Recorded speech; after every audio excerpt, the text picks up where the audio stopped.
The ballroom froze. Crystal chandeliers shimmered above as laughter died midair. Harold Carter, gray hair slicked back, suit 2 sizes too big, mud still clinging to his worn shoes, stood at the entrance, clutching a small wrapped gift. His daughter, Lena the bride, lit up the moment she saw him. But before she could take a step, Ethan Walsh, her husband, turned on him. "What are you doing here, old man?" Ethan hissed, his smile snapping like glass. "Didn't you read the invite?" Private reception. Gas rippled through the guests. Cameras turned. Harold tried to explain softly, "I just wanted to bless my daughter." But Ethan's face twisted. He grabbed Harold by the collar, shoved him backward, and kicked him square in the leg, sending him sprawling against the marble floor. Laughter erupted from the corner table. Vanessa, Ethan's ex-turned-secret mistress, smirked behind her champagne glass. Ethan spat on the floor inches from Harold's trembling hand and barked, "Take your filthy gift and get out before security drags you out." Silence. Everyone stared, half in shock, half in fear. Lena's bouquet fell to the floor, petals scattering across the white tiles like broken promises. She stood there frozen, her veil trembling, heart cracking beneath the weight of 1,000 eyes. Her father slowly rose, wiped the dust from his sleeve, and whispered only one thing before leaving. "You just taught your bride what kind of man she married." Ethan laughed, turned his back, and raised his glass again. He didn't see the look in Lena's eyes, the calm before the storm that would ruin him before the night was over. "Hello, family. Welcome back. Before we begin, please click subscribe.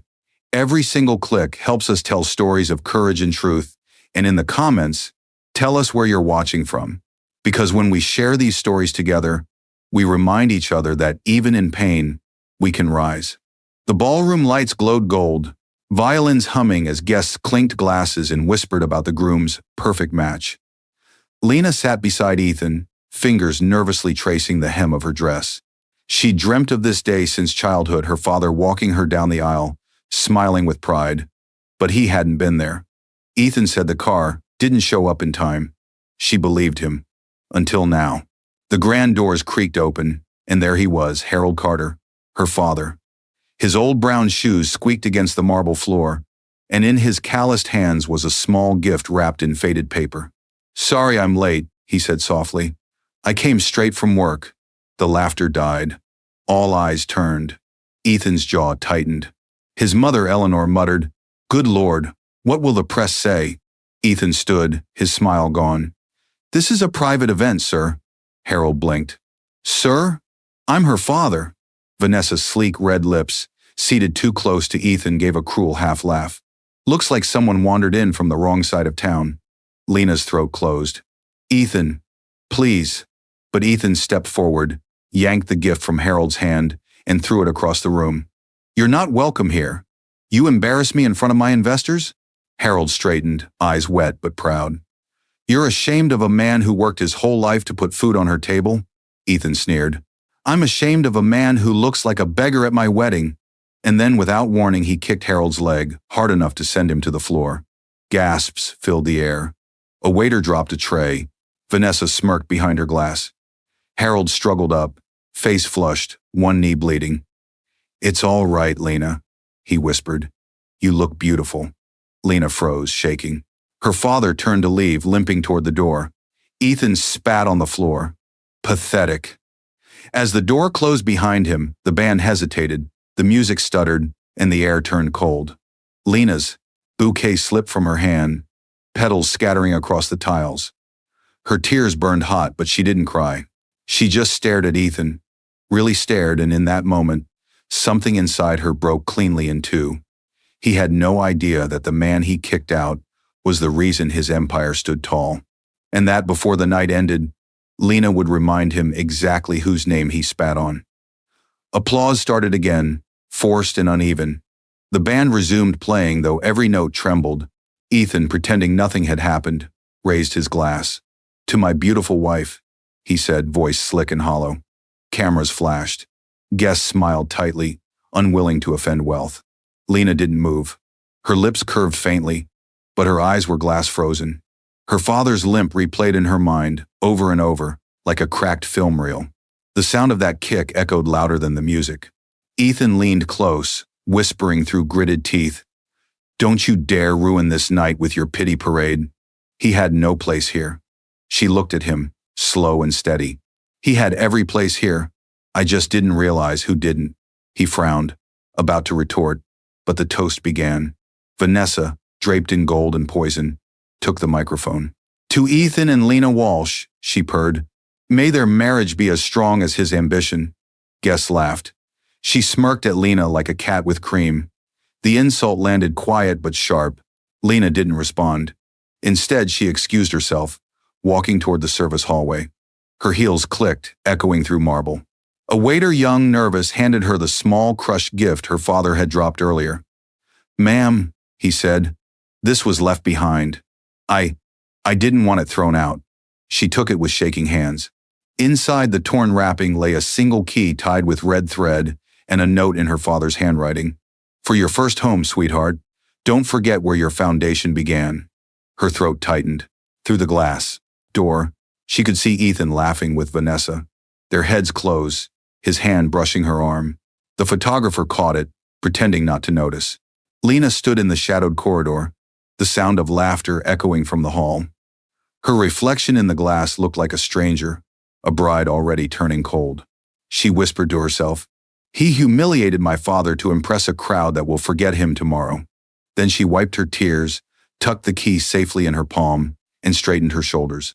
When she returned to the ballroom, her smile was back, polite, radiant, dangerous. No one noticed the tremor beneath it, but in her mind she'd already decided, "Tonight he showed me who he is. Now I'll show him who I can be." The ocean outside their suite glittered blue, but inside, silence reigned. The honeymoon felt colder than the marble floors Ethan adored. He scrolled through his phone on the balcony, laughing occasionally, never at her jokes. Lena sat on the edge of the bed, still clutching the small key her father gave her. She hadn't told Ethan she kept it. Something about that secret gave her strength. "Why aren't you dressed yet?" Ethan asked, glancing over his shoulder. "We're meeting investors for brunch. They flew in just for me." "For us," she corrected gently. He chuckled. "You? Sweetheart, they're businessmen, not charity workers." The words sliced cleaner than any blade. She lowered her eyes. "I just thought." "Don't think," he snapped, adjusting his cufflinks. "Just smile. You're perfect at that." She turned away, blinking back tears. Through the window reflection, she saw his phone light up again. Vanessa's name flashed across the screen, followed by a heart emoji. Ethan's finger hovered over the reply, then he locked it quickly, pocketing the phone as if nothing happened. Lena said softly, "You work with her again?" He smirked. "Vanessa? She's useful. You should thank her. She helped polish me into the man you married." Her chest tightened. The same woman who laughed while her father was kicked out now shaped her husband's image. The irony burned. At brunch, Ethan bragged to investors about his rise from nothing, calling himself self-made. Lena sat still, listening, her nails digging into her palm. No mention of her father's designs, or how Harold once helped build Ethan's first construction site. Not a word. When Ethan excused himself to take a business call, Lena followed quietly. Around the corner, she caught him whispering, his tone soft, intimate. "Vanessa, stop worrying. She's harmless. She still thinks love will fix everything." The words sank deep, heavy as stone. She didn't confront him. Not yet. That night, when Ethan slept beside her, she slipped to the balcony and looked out over the water. The wind tangled her hair as she whispered, "You kicked my father out like dirt, and now you hide the same way behind other people's names." She traced the key in her palm and smiled faintly. It wasn't just a gift. It was a door waiting to open. 3 weeks later, the newlyweds returned home. The car pulled up to a sleek 2-story mansion, gleaming in the afternoon sunday. Ethan grinned as the security gate slid open. "Our home," he said proudly, "custom built by my company. Every inch screams success." Lena stepped out slowly, her heels crunching on the white gravel driveway. The house was beautiful, marble pillars, glass walls, manicured lawns, but something about it felt wrong. The lines of the porch, the curve of the staircase, even the pattern of the windows, they looked familiar. Inside, Ethan gave her a quick tour, pointing at imported furniture and hand-stitched curtains. "I spared no expense," he said, Investors expect a certain image. She ran her hand over the polished stair railing. The grain of the wood tugged at her memory. Her father once carved similar banisters for a project that had never paid him. "Ethan," she asked quietly, "who designed this house?" He smirked. "A local contractor. Guy named Harold Carter, I think. But he couldn't handle deadlines. I fired him halfway through." The air left her lungs. Her father. "You fired him?" she said softly. "Of course. He was sloppy, showed up with greasy tools and outdated plans. I redid the entire foundation myself." Her chest tightened. Harold Carter had built dozens of homes, never once accused of poor work. She remembered nights as a child when he stayed up drawing floor plans by hand, always humming, always dreaming. Now that same home was the trophy Ethan bragged about. Ethan poured champagne, oblivious to her silence. "I upgraded everything he touched. Now it's perfect just like us." She smiled faintly, forcing her lips to move. "Perfect." Later, when he left for a meeting, Lena wandered through the house alone. In a quiet corner near the staircase, she found an engraving on the underside of a wooden beam, small, almost hidden. H.C. For my girl. Her eyes filled. The man Ethan called Sloppy had built this place with love. She ran her fingers over the initials, whispering, "He built your empire, and you kicked him out of it twice." In the distance, Ethan's laughter echoed from the driveway. She looked up at the shining chandelier above her and whispered, "Enjoy your castle, Ethan, because the foundation, it's not yours." The following Monday, Lena accompanied Ethan to his company's downtown office for the first time as Mrs. Walsh. The building's glass facade mirrored the sky, flawless on the outside, hollow within. Employees greeted Ethan with rehearsed smiles, their eyes darting between him and Lena, sensing tension beneath the surface. As they stepped out of the elevator, a familiar perfume hit Lena before the woman appeared.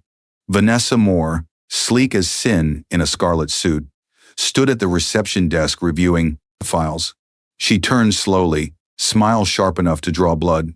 Well, Mrs. Walsh, you finally visit your husband's empire." Ethan's face lit up too quickly. "Vanessa, I didn't expect you here this early." "Early?" she teased. "You called me last night to finalize the investor dinner." Lena's stomach tightened. Last night, Ethan had said he was exhausted and needed sleep. She forced a smile. "Oh, so you two still work together?" Vanessa stepped closer, her stiletto clicking on the marble. "Of course. Ethan wouldn't have this company without me. Isn't that right?"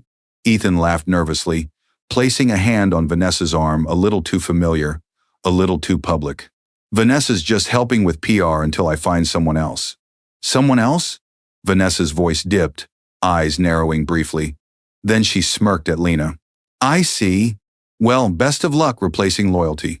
Lena watched the exchange quietly, her pulse steady but rising.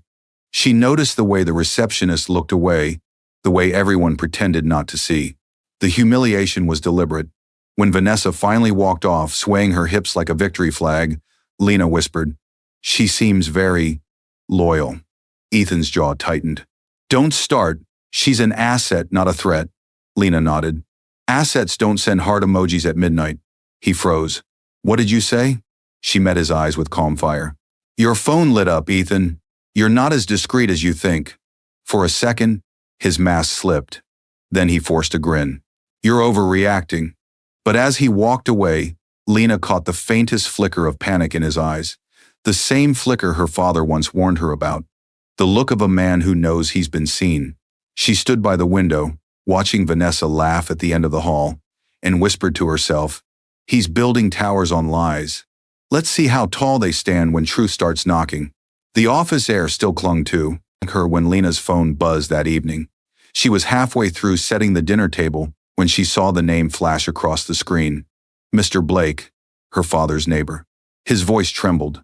"Lena, it's your dad." He collapsed while fixing a fence. They rushed him to Street Mary's. Her fork clattered to the floor. "Collapsed? What happened?" "He was working and the Sunday wouldn't stop.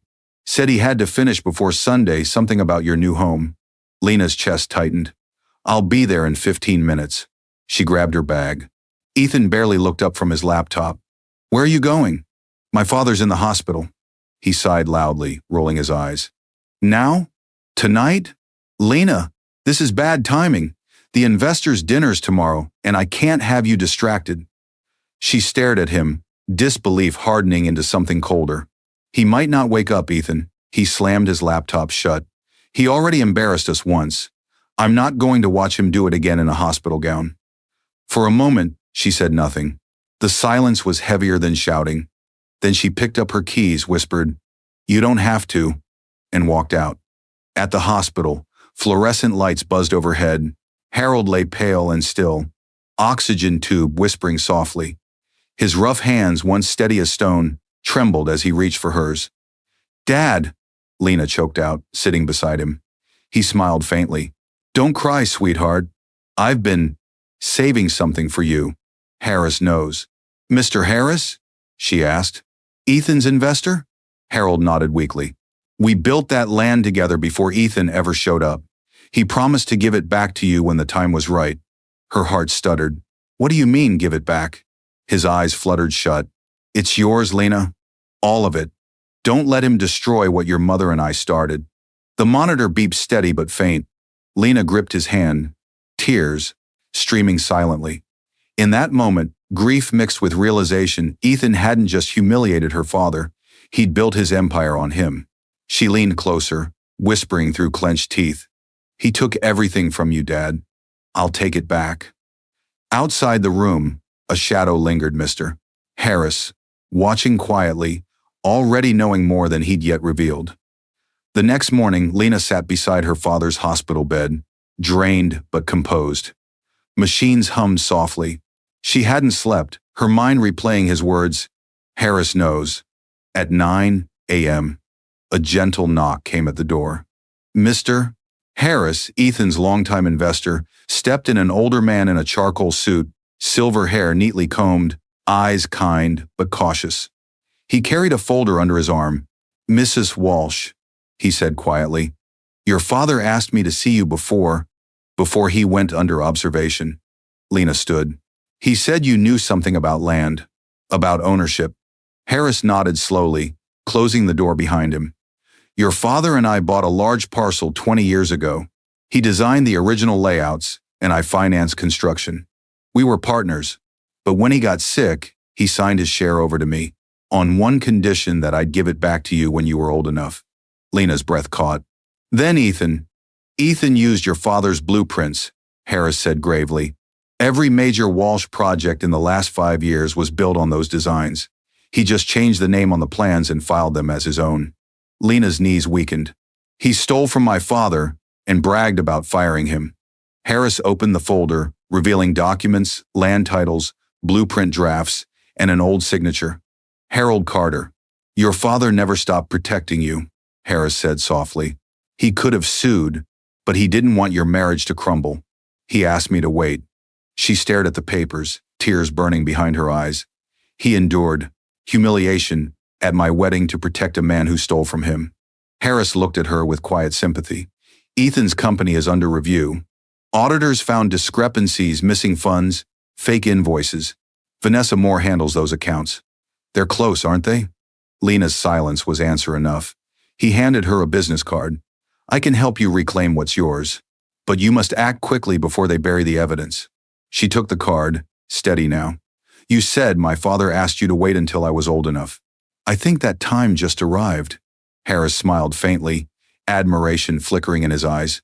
"Your father would be proud." Lena glanced at Harold through the glass window, frail but peaceful. Her voice hardened. "He built their foundation. I'll be the one to make it shake." The ballroom shimmered again, different crowd, same arrogance. It was the annual Walsh Foundation Charity Gala, a night Ethan called Good Optics for Investors. Cameras flashed as he posed with donors, hand firmly on Vanessa's back. Lena arrived quietly, wearing a simple navy gown, hair pulled back, smile polite but distant. Her appearance drew whispers. She looks thinner, colder. Ethan's mother, Eleanor, leaned to a friend and muttered, "Finally learned how to look expensive." Across the room, Ethan noticed her and stiffened. "You showed up," he said, approaching with a tight grin. "Thought hospitals were more your scene lately." Lena met his eyes evenly. "Dad's recovering. He asked me to represent him tonight." He scoffed. Your father's not exactly donor material. She smiled faintly. Maybe not, but legacy still counts for something, doesn't it? Before he could respond, Vanessa joined them, holding a glass of champagne. Oh, Lena, I didn't see you come in. You look modest. Lena tilted her head. Thank you. Not everyone needs sequins to be seen. A flicker of irritation crossed Vanessa's face before she turned to Ethan. The investors from Titan Group are here. They want to talk about the new site project. Lena's heart clenched. She knew which site that was, the very land her father and Harris once owned. The same land Ethan stole. When Vanessa and Ethan walked toward the cameras, Lena stood still, calculating. Mr. Harris appeared beside her, his expression calm. You have everything ready? He murmured. She nodded. The documents are filed. The land transfer goes public Monday. Then smile, Harris whispered. Tonight, you're the queen they don't know they just bowed to. Lena lifted her chin and stepped forward into the light. The reporter's microphone swung toward her. Mrs. Walsh, how does it feel being married to one of the city's most successful developers? Her voice didn't waver. I'm proud of every builder who honors their foundation, she said, eyes flicking toward Ethan. After all, if a foundation's stolen, the building never stands long. The crowd laughed politely, not catching the double meaning, but Vanessa did. Her smile faltered. As flashes went off, Lena turned away, murmuring under her breath, Enjoy the lights, Ethan. You won't see them much longer. The next morning, fog drifted low over the construction site, muting the clang of steel and the hiss of welding torches. Lena parked her car near the chain-link fence, stepping out in flats and a gray coat. The sign read, Walsh Developments, Phase 3, Expansion. A foreman spotted her and hurried over. Mrs. Walsh, we weren't expecting. I just came to look around, she said gently. My father used to work here. The man's weathered face softened. Harold Carter, best builder I ever met. We still use his sketches when things don't line up. Shame what happened to him. Her pulse quickened. You still have them? He hesitated, then nodded toward a small office trailer. Inside, dust coated every surface. He rummaged through a drawer and handed her a folder. We kept them out of respect. Ethan said, toss them years ago, but none of us could. Lena opened the folder. Inside were hand-drawn blueprints, ink faded, corners smudged, but the signature unmistakable. Harold Carter. Her father's handwriting filled the margins. Measurements, notes, small doodles of hearts near the porch layouts. She traced the ink with her finger, tears burning behind her lashes. This is his design, she whispered. The one Ethan claimed he redid. The foreman frowned. Funny thing, the first blueprint Ethan submitted to city planning had these same errors here, he pointed to a column notation, and your dad's fix beside it. Same correction marks. Lena exhaled slowly. Proof. The foundation of Ethan's empire rested on stolen ink. Outside, the morning sun broke through the haze. Workers called out greetings as she walked past, most unaware of who she truly was in that moment, the rightful owner of the ground beneath their feet. She paused at the foundation trench and knelt, pressing her palm into the soil. Dad, she murmured, you built this with sweat and kindness. He built on lies. It's time the ground remembers who it belongs to. Pulling out her phone, she took photos of every page, every signature. Then she texted Mr. Harris, found the blueprints, proof in hand. Prepare the meeting. His reply came instantly. Understood. Monday morning. Boardroom. Lena rose, wind tugging her hair, her eyes sharp with resolve. You kicked my father out of a wedding, Ethan, she whispered. Now I'm kicking you out of everything you ever built. Sunday night, the Walsh mansion was silent except for the faint hum of Ethan's phone buzzing on the kitchen counter. He was upstairs taking a call, the kind he always took behind closed doors. Voice low, tone sharp. Lena sat at the dining table, the lamp casting a warm circle over. The blueprints spread before her. Her father's handwriting looked almost alive under the light. Every curve, every note whispered truth. This house, Ethan's office towers, his estates all stood on her father's mind. She took a slow breath, folded the papers neatly, and placed them inside a brown envelope marked Original Evidence. A knock echoed from the back door. It was Mr. Harris, calm as ever, a faint smile beneath his gray mustache. You have them, he said. Lena nodded. Every plan, every signature, they're all his. The city permits match perfectly. Harris set down a file of his own. Then we move tomorrow. I've arranged a meeting with the board investors, legal counsel, auditors. Vanessa and Ethan will be there. And so will the press. The press? She asked softly. They'll want to hear how the man who claimed to be self-made built everything on stolen ground. Lena's eyes hardened. I'll be there. Before leaving, Harris hesitated. Your father didn't want revenge, Lena. He wanted restoration. Make sure you give him that. She nodded slowly. He built with dignity. I'll destroy without raising my voice. When Harris left, she looked around the house again at the staircase carved by her father's hands, the floors polished by lies. Ethan came down moments later, phone still in hand. Who was at the door? He asked, suspicious. Just Mr. Harris, she said evenly. He came to check on Dad's condition. Ethan scoffed. Old man still sticking his nose where it doesn't belong. Lena smiled faintly. Maybe that's exactly where it belongs. He frowned, but she turned away, pretending to tidy the table. When he left the room, she whispered to herself, Tomorrow, Ethan. Tomorrow you learn what real foundations are made of. Upstairs, thunder rolled faintly in the distance, but she wasn't afraid. It wasn't a warning, it was an echo. Her storm was coming, and it had her father's name written on every bolt of lightning. Monday morning dawned sharp and bright. Downtown, traffic crawled, and Ethan's office buzzed with tension. Everyone knew something was brewing. The board had called an emergency meeting. Ethan thought it was about finances. He didn't know it was about him. Inside his corner office, Vanessa leaned against his desk, dressed in a white power suit, sipping coffee like she owned the place. Relax, Ethan, she said, scrolling through her phone. We've been through worse. Harris is just posturing, Ethan paced. You don't get it. The auditors flagged those invoices you handled. If they dig deeper, they'll find out about the shell accounts. Vanessa cut him off, her tone icy. Our accounts, Ethan. Don't forget I covered your back when you borrowed from the Carter Project funds. Without me, you'd still be managing construction permits. He glared at her. And without me, you'd still be filing press releases. Don't test me, Vanessa. Her eyes narrowed. Oh, I'm not testing you. I'm reminding you. Just then, his phone buzzed Lena's name.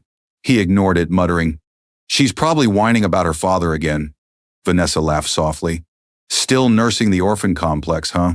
Neither noticed the young intern, Dylan, standing by the door, pretending to organize papers. His phone's recorder was already running. Vanessa's voice grew careless. Anyway, don't worry. By the time anyone realizes the Carter land wasn't yours to build on, we'll have transferred everything to the dummy holding company. Lena's too naive to even know what's coming. Ethan chuckled darkly. Naive or not, she's good for image. Once we expand overseas, she can file for whatever divorce she wants. I'll be untouchable. Dylan's grip tightened on his phone. Every word etched another nail in their coffin. When Vanessa finally strutted out, Dylan slipped into the elevator and sent the audio file to Lena, adding a single line. You deserve to know who you're married to. Back at the mansion, Lena opened the message. As the recording played, her hands shook not from shock, but from validation. Everything her father warned her about was true. She looked at her reflection in the glass, calm, composed, unblinking. Then she hit forward and sent the file to Mr. Harris with one line of her own. Play this first thing in the meeting. She exhaled slowly. The evidence she needed had just fallen from heaven or maybe karma. The boardroom was a cathedral of glass and silence. Sunlight poured across the long table where executives, investors, and auditors sat stiff-backed, murmuring among themselves. Cameras from 2 business outlets waited discreetly outside. Ethan strutted in first, Vanessa gliding behind him. Confidence painted across their faces. Let's make this quick, Ethan said, flashing his rehearsed grin. I have a lunch meeting with Titan Group. At the head of the table sat Mr. Harris, calm as granite. You'll want to sit for this one, Ethan. Moments later, the glass doors opened again. Lena Walsh entered. No jewelry, no drama, just quiet poise in a navy suit. The entire room shifted. Ethan's smile faltered. What's she doing here? She requested to address the board, Harris replied. And as majority land title holder, she's entitled to. Ethan laughed. Land title holder? She's confused. Harris pressed a button on the projector. The first slide appeared. Blueprints signed Harold Carter. Then a second. Official land deed registered under Harold Carter's estate, transferred to Lena Carter Walsh. Gasps rippled through the room. Lena's voice was steady. "You built your empire on my father's land, Ethan. Every project you bragged about sits on a foundation you never owned." Vanessa scoffed. "That's ridiculous. There's no proof." Harris nodded to the tech assistant, who played the audio recording. Vanessa's own voice filled the room. "By the time anyone realizes the Carter land wasn't yours to build on, we'll have transferred everything." Ethan's face drained of color. Vanessa froze mid-breath. Lena stepped closer, eyes unflinching. "You kicked my father out of my wedding, called him worthless, then built your fortune on his sweat. I told you one day I'd see what kind of man you really were." Ethan stumbled over his words. "Lena, listen, I can fix this, we can—" She interrupted, calm and final. "You already fixed it. The board's decision to revoke your license will be effective immediately. You're done, Ethan." Security stepped forward at Harris's signal. Cameras flashed through the glass. As Ethan was escorted out, he turned back, desperate.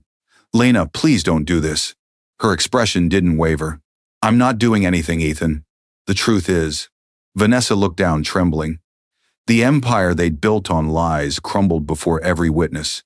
Lena gathered her papers, her voice steady. "My father built foundations. You built facades. Let's see which lasts longer." By evening, Ethan Walsh's downfall was headline news. Bride exposes husband's stolen empire. Walsh Developments collapses amid scandal. Television anchors replayed snippets of the boardroom audio, while cameras captured Ethan leaving the building in handcuffs, face buried behind his arm. Vanessa trailed behind, mascara streaking her cheeks. Their empire had vanished in a single day. At the hospital, Lena sat beside her father's bed, the television muted but the headlines scrolling silently across the screen. Harold's frail hand rested in hers, his breathing shallow but peaceful. "You did it," he whispered weakly, his eyes fluttering open. Tears filled hers instantly. "No, Dad. We did it. You built the foundation. I just made sure the world remembered your name." A small smile tugged at his lips. "That's my girl. Never raise your voice. Just your value." His words faded as his eyes closed again, the monitor beeping slow and steady. She squeezed his hand tightly, memorizing every wrinkle, every scar, every mark of a man who built with dignity when others built with deceit. The door opened softly. "Mr." Harris stepped in, holding a folder.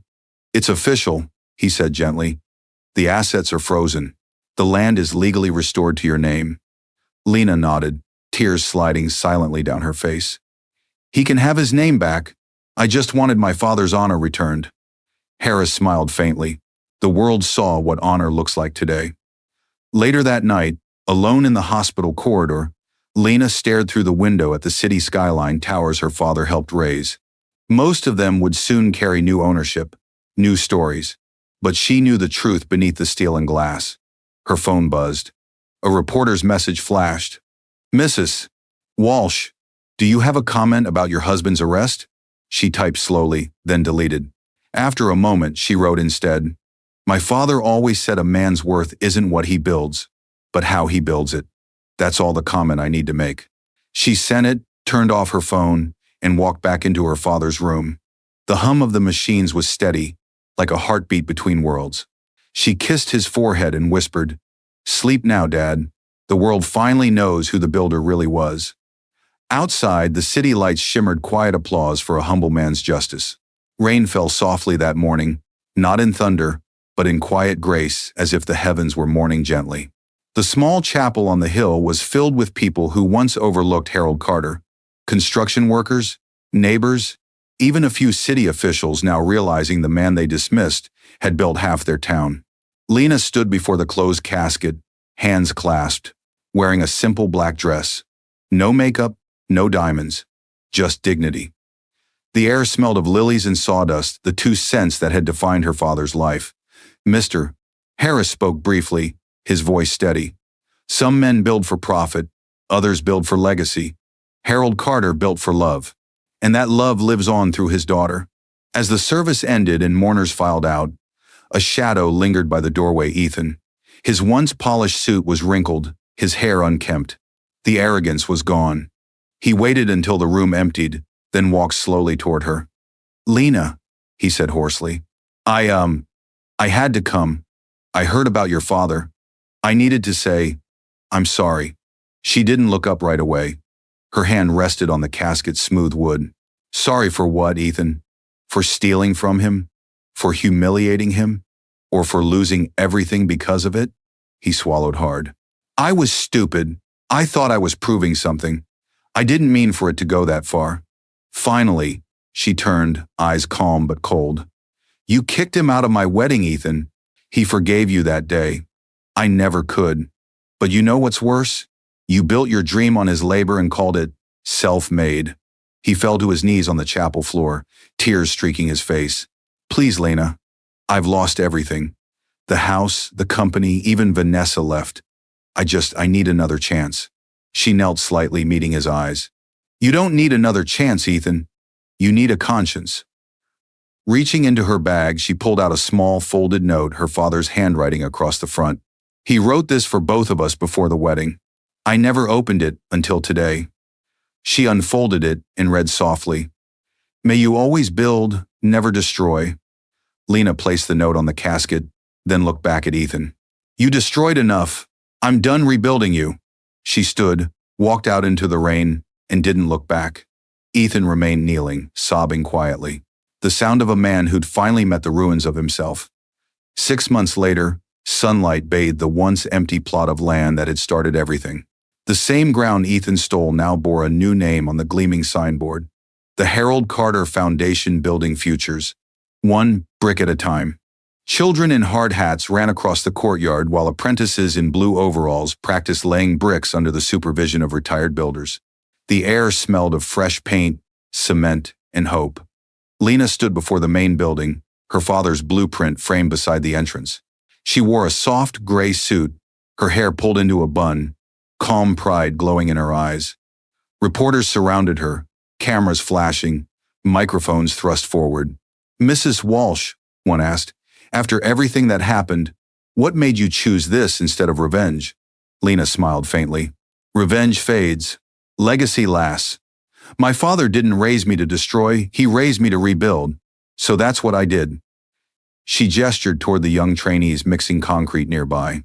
"This center will teach construction to underprivileged youth, the same skills my father used to build his life and Ethan's empire.